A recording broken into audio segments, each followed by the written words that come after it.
It's been so long para talagang hindi na ako nakakapag-vlog. So ayun lang, salamat sa Lord. Kaming mag-asawa ay muli magmi-mission. Pas, kumusta naman ang aking gumamelaman? Mabulaklak na araw sa bawat isa. Huwag ka mag-alala, Pastor, kasi pinartneran din kita. Meron din ang bulaklak sa dibdib para tayo ay partner talaga.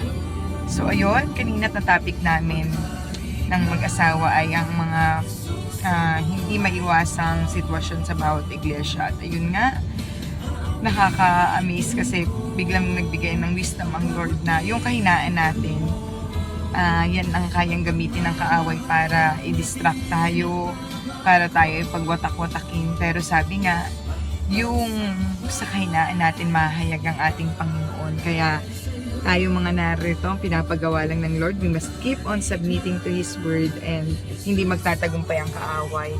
And naniniwala ako sa oras na ito, napakaganda na reminder sa lahat ng churches, sa lahat ng mga leaders, pastors, na huwag tayong magpa-distract, huwag tayong magpa-deceive sa anumang gawa ng kaaway. Dahil may sasabihin po ang Pastor JP patungkol po sa kung paano tatayo ang mga leader pagdating ng merong mga ganyang sitwasyon na hindi pagkakaunawaan sa Sabihin ko po, iglesia. magdadali lang muna si Pastora. Mamaya na ulit.